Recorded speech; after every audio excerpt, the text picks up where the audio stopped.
So we got our tools, and now let's look at the equipment we need. The first thing we need is obviously a seat. I got this nice lower bench here and this chair, and I like having two different heights of seats, and soon you're going to see why. Next thing that you want to have is a table. I have a table right here in the corner of the room.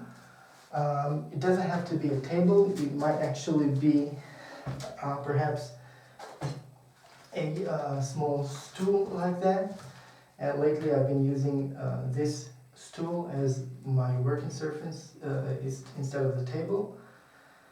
And the next thing you need is a lapboard. And what is a lapboard really? A lapboard is basically a diagonal working surface. When you're using French rendering or French rendering based techniques, the best thing to do is to work diagonally, because if you just lay your basket on a table, on a straight surface and try to French rend it, it's very difficult to do. You can't see what you're doing. It's hard to manage it. So they came up with this ingenious method of working diagonally, and that way you have your side right in front of you, and you can see what you're doing, and everything is much easier, much more comfortable.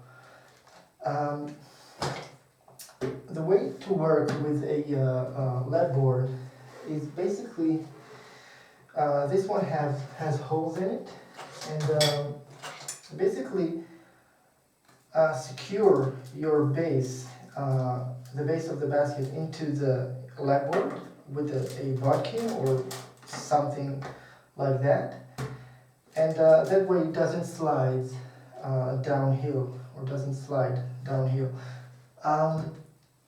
When you're using a lapboard, you may want to have weights with holes in them.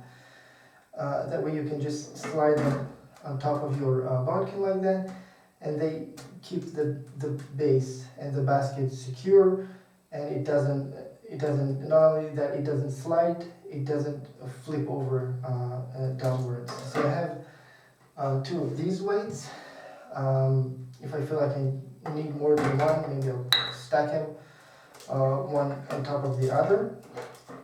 And I have this bigger one for bigger works. I also have other weights, but we'll talk about that afterwards. I don't have to have these holes here. I could use just a piece of board with no holes in it, and simply nail my base to the lapboard with a nail, and that way it's secure. I can spin it around, and that also works. Yeah, so this lapboard is very low tech.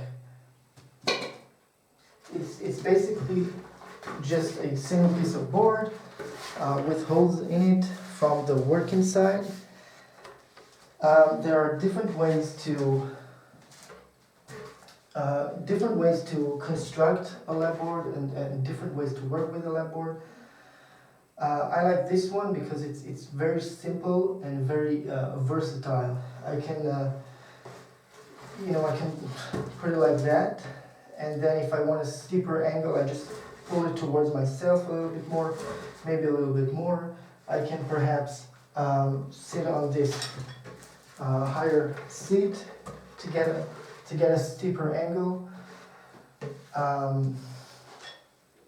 I've designed it, I cut it so that it will not be too wide, because I don't want to open my legs too much. I don't want to be uncomfortable. You want to be comfortable in your work.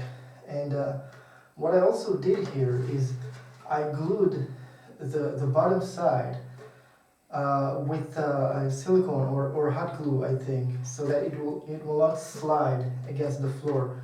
If I turn it around like this side doesn't have silicone on the bottom, and it very easily slides on the floor. And when I turn it around like that, it hardly slides. Hardly slides. Yeah, so that's the Lapboard. Next thing we need is a soaking tank, and this is something that's not always very easy to build, to construct, or to acquire. A traditional soaking tank is something like a livestock watering tank, and obviously the majority of us are not going to get a livestock water tank in our backyard. So you can do several different things, and soon I'll show you my soaking tank. But one thing you can do is to easily construct a soaking tank from wood. It doesn't have to be very wide if you're just using it for yourself. And then put a plastic sheet in it, and you have a low-tech soaking tank. Make sure it's as long as your longest willow rods, or the longest willow rods you think you might work with. You know, usually I would suggest more than 6 feet. Also, you can, first of all, you have soaking bags that you can buy from suppliers in Europe, but once again, it's not very easy to get. So you might actually dig a trench in the ground and put a nylon sheet in it, and there you have it, a soaking tank. My soaking tank is basically a piece of pipe. It's 6 feet long. It's sealed shut from one end, and I just tug all of my willows into here. I make sure to tie them all together with a weight so that they will not float upwards, and I just stand it up like that, usually tight to something because I don't want it to fall over, and fill it with water. Now it has some disadvantages. Obviously, it's very hard to get all your willows in, and it's very hard to get out a single piece of willow to check if it's ready. But it has some advantages. It's easy to acquire, and you can put it standing up in your shower, perhaps, if you live in an apartment. So it's a pretty good solution, I think. Not perfect, but this is what I use, and I actually have 2 of these. Yeah. Next up on the list, I talked about weights before. Now, whether you're working with a Lapboard or not, you want to have weights. So aside from these weights with the hole in them, I also have different types of bricks here that I might use on different types of work. Actually, I have 2 more, and it's very important sometimes. Also, another thing that I haven't said about the Lapboard is that I talked about how versatile it is, but I really haven't showed how much it is versatile. I can actually just put it like that and use it as a working surface, and that way I might not even need a table to work on, and I might use that to prepare my base sticks or whatever. Or I might even get rid of the stool as well and just put it like that on my knees and work on that. So if you have a simple lapboard like this, you might not need anything else as a working surface because it's so versatile. Yeah, so we have our weights, we have our lapboard, we have our soaking tank, and next up, you need your water to keep your willows moist and wet, especially if it's buff willow. So I got this thing that I really like, and you might also get just a bowl with a rug in it and some water to get your willows wet.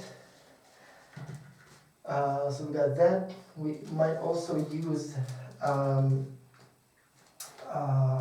hoops like that on different diameters for when we stake up our basket.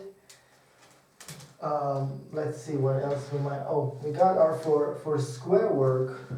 You may want to have a screw block. It's basically you put your uprights here, your base sticks here, and you screw it shut, and it holds the base sticks upright. Now, for many years I didn't use a screw block, and I managed just fine, but this tool obviously really helps you. Now, when we're talking about square work, you might also need some of these wooden sticks to function as the corner posts. So yeah, I think that's it. That's the basic equipment that we need. And aside from these pieces of equipment, if you're a beginner, one very important thing to understand is that you need a lot of space. Willow weaving takes up a lot of space.